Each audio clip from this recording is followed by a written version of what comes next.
حضرت سیدنا ابو وداع رحمۃ اللہ تعالی علیہ فرماتے ہیں، میں حضرت سیدنا سعید بن مسیب رحمۃ اللہ تعالی علیہ کی محفل میں باقاعدگی سے حاضر ہوا کرتا تھا۔ پھر چند دن میں حاضر نہ ہو سکا۔ جب دوبارہ آپ رحمۃ اللہ تعالی علیہ کے پاس حاضر ہوا تو آپ رحمۃ اللہ تعالی علیہ نے پوچھا، تم اتنے دن کہاں تھے؟ میں نے کہا، میری اہلیہ کا انتقال ہو گیا تھا، بس اسی پریشانی میں چند دن حاضری کی سعادت حاصل نہ ہو سکی۔ یہ سن کر آپ رحمۃ اللہ تعالی علیہ نے فرمایا، تو نے مجھے اطلاع کیوں نہیں دی تاکہ میں بھی جنازے میں شرکت کرتا؟ حضرت سیدنا ابو وداع رحمۃ اللہ تعالی علیہ فرماتے ہیں، اس پر میں خاموش رہا۔ جب میں نے رخصت چاہی تو آپ رحمۃ اللہ تعالی علیہ نے فرمایا، کیا تم دوسری شادی کرنا چاہتے ہو؟ میں نے کہا، حضور میں تو بہت غریب ہوں، میرے پاس بمشکل چند درہم ہوں گے، مجھ جیسے غریب کی شادی کون کروائے گا؟ تو آپ رحمۃ اللہ تعالی علیہ فرمانے لگے، میں تیری شادی کرواؤں گا۔ میں نے حیران ہوتے ہوئے عرض کی، کیا آپ رحمۃ اللہ تعالی علیہ میری شادی کروائیں گے؟ فرمایا، جی ہاں، میں تیری شادی کراؤں گا۔ پھر آپ رحمۃ اللہ تعالی علیہ نے اللہ عز و جل کی حمد بیان کی اور حضور صلی اللہ تعالی علیہ وآلہ وسلم پر درود و سلام پڑھا اور میری شادی اپنی بیٹی سے کرا دی۔ میں وہاں سے اٹھا اور گھر کی طرف روانہ ہوا۔ میں اتنا خوش تھا کہ میری سمجھ میں نہیں آ رہا تھا کہ کیا کروں۔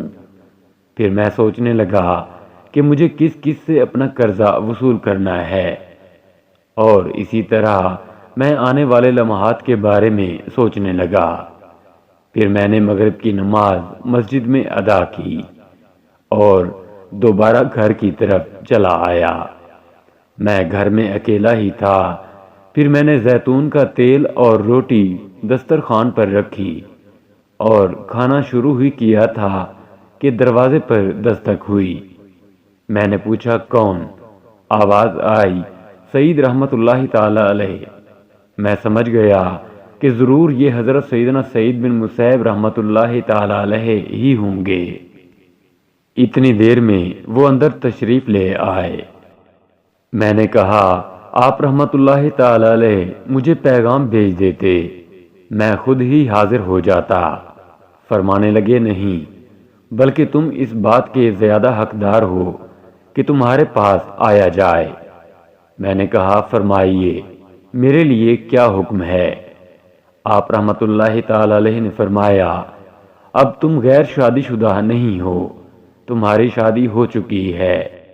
میں اس بات کو ناپسند کرتا ہوں کہ تم شادی ہو جانے کے بعد بھی اکیلے ہی رہو۔ پھر ایک طرف ہٹے تو ان کی بیٹی ان کے پیچھے کھڑی تھی۔ انہوں نے اس کا ہاتھ پکڑا اور کمرے میں چھوڑ آئے اور مجھے فرمایا، یہ تمہاری زوجہ ہے۔ اتنا کہنے کے بعد تشریف لے گئے۔ میں دروازے کے قریب گیا اور جب اطمینان ہو گیا کہ آپ رحمۃ اللہ تعالی علیہ جا چکے ہیں تو میں واپس کمرے میں آیا تو اس شرم و حیا کی پیکر کو زمین پر بیٹھے ہوئے پایا۔ میں نے جلدی سے زیتون کے تیل اور روٹیوں والا برتن اٹھا کر ایک طرف رکھ دیا تاکہ وہ اسے نہ دیکھ سکے۔ پھر میں اپنے مکان کی چھت پر چڑھا اور اپنے پڑوسیوں کو آواز دینے لگا۔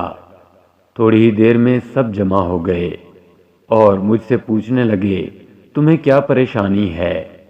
میں نے کہا، حضرت سیدنا سعید بن مسیب رحمۃ اللہ تعالی علیہ نے اپنی بیٹی سے میری شادی کرا دی ہے اور وہ اپنی بیٹی کو میرے گھر چھوڑ گئے ہیں۔ لوگوں نے بے یقینی سے پوچھا، کیا حضرت سیدنا سعید بن مسیب رحمۃ اللہ تعالی علیہ نے تجھ سے اپنی بیٹی کی شادی کرائی ہے؟ میں نے کہا، اگر تمہیں یقین نہیں آتا تو میرے گھر جا کر دیکھو، ان کی بیٹی میرے گھر میں موجود ہے۔ یہ سن کر سب میرے گھر آ گئے۔ جب میری والدہ کو یہ خبر ملی تو وہ بھی فوراً ہی آ گئیں اور مجھ سے فرمانے لگیں، اگر 3 دن سے پہلے تو اس کے پاس گیا تو تجھ پر میرا چہرہ بھی دیکھنا حرام ہے۔ 3 دن تک میں اس کی اصلاح کروں گی، اس کے بعد ہی تو اس سے قربت اختیار کرنا۔ میں 3 دن انتظار کرتا رہا۔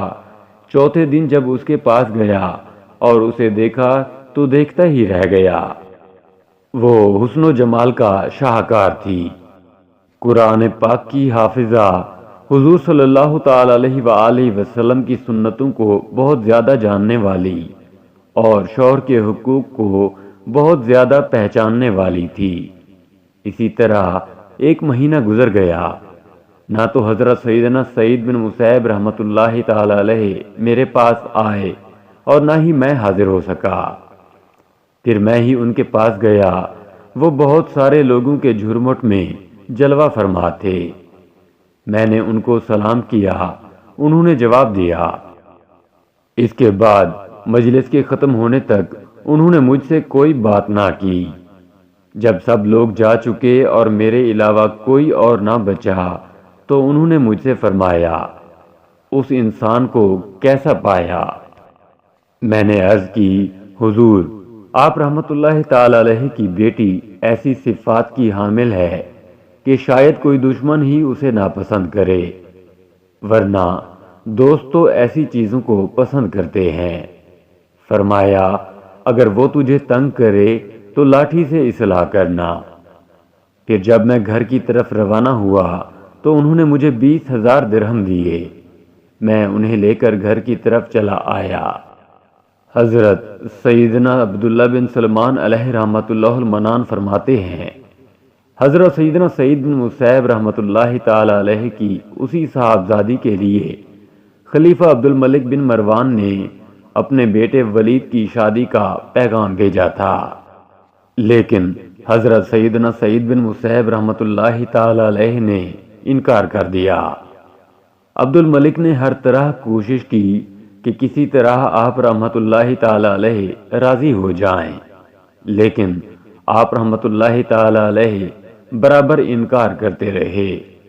پھر وہ ظلم و ستم پر اتر آیا اور ایک سرد رات اس ظالم نے آپ رحمت اللہ تعالی علیہ کو 100 کوڑے مارے اور اون کا جبہ پہنا کر آپ رحمت اللہ تعالی علیہ پر ٹھنڈا پانی ڈلوایا۔